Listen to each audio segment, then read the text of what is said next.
Hi friends, hi viewers. I'm Krishnaveni, MA BEd. మన Indian culture గురించి, మన ఇండియా గొప్పతనం గురించి నేను కూడా నాకు తెలిసిన దాన్ని అందరితో పంచుకోవాలని ఆశిస్తూ ఈ వీడియో చేస్తున్నాను.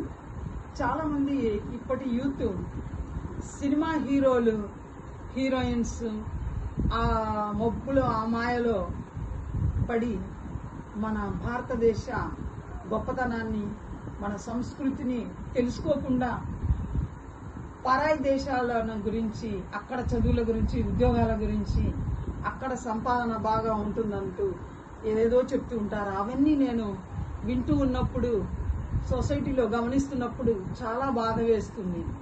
మన భారతదేశం చాలా గొప్పది. మేరా భారత్ మహాన్. ఇండియా చాలా గొప్పది. ఇతర దేశాల కంటే వేల సంవత్సరాల క్రితం నుండే మన భారతదేశంలో కల్చర్ మొదలైంది.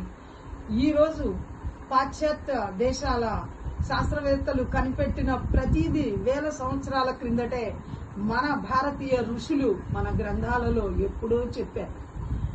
విమానం కనిపెట్టింది రైట్ సోదరులు అంటారు, కానీ మన భారతదేశంలో పురాణాలను గమనిస్తే ఎన్నో అంతరిక్ష వాహనాలను గురించి మనకు తెలుస్తుంది. విజయరామరాయల కాలంలోనే విజయరామరాయలు గారు శాస్త్రవేత్తల్ని ఎంతో మందిని ప్రోత్సహించారు.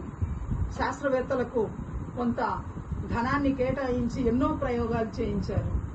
ఆ తర్వాతి కాలంలో బ్రిటిష్ వాళ్ళు, విదేశీ పాలనలు, మొఘల్స్ పరిపాలన, ఎన్నో పరాయి దేశ పాలకుల చేతిలో పడి మన భారతదేశం ఈ ప్రయోగాలకు చాలా దూరం అయిపోయింది. మన భారతదేశంలో బ్రిటిష్ వారు పాశ్చాత్య పాలన ప్రవేశపెట్టి ఇండియన్ కల్చర్ను, సంస్కృతిని, సాంప్రదాయాలను కనుమరుగు చేశారు. ఇక గజనీ మహమ్మద్ లాంటి వాళ్ళు మన దేశ సంపదను 17 సార్లు దండెత్తి ఓడల మీద, ఒంటెల మీద, ఏనుగుల మీద విదేశాలకు, తమ దేశాలకు తరలించుకుపోయారు.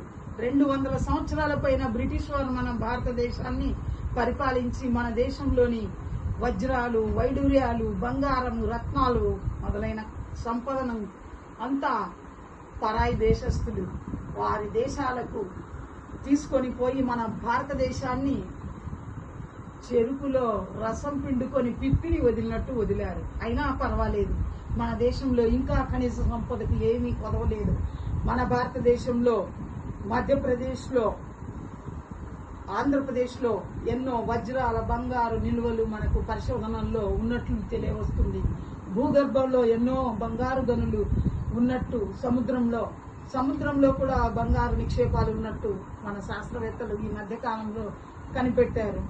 ప్రభుత్వాలు బడ్జెట్ను సరిగ్గా సద్వినియోగం చేసి ఈ ప్రయోగాలకు, ఈ ఖనిజ సంపదను వెలికితీతకు ఉపయోగిస్తే కోట్ల సంపద మనకు లభించి మన భారతదేశం ప్రపంచంలోనే నెంబర్ 1 స్థాయికి ఎదగలదు. కానీ మన భారతదేశంలో చాలా చింతించవలసిన విషయం ఏమంటే, ఏ రాజకీయ నాయకులు చూసినా వచ్చామా, ఎంత దోచుకుపోయామా, ఎంత కూడబెట్టుకున్నామా, ఇలా వెళ్తున్నారు ఏ కొద్దిమంది తప్ప. ప్రయోగాలకు, శాస్త్రవేత్తలకు, భూగర్భ పురాతన శాస్త్రవేత్తలకు ప్రోత్సాహం ఇచ్చి ఎన్నో ఖనిజ సంపదలను వెలికి తీసి మన భారతదేశంలో సహజ సంపదకు ఎటువంటి లోటు లేదని ప్రపంచాలకు చాటి చెప్పాల్సిన అవసరం మన నేతలపై ఉంది. కాబట్టి ప్రభుత్వాలు ఈ నడుం బిగించి భారతదేశంలో ఉన్న ఖనిజ సంపదను వెలికి తీయడానికి, శాస్త్రవేత్తలను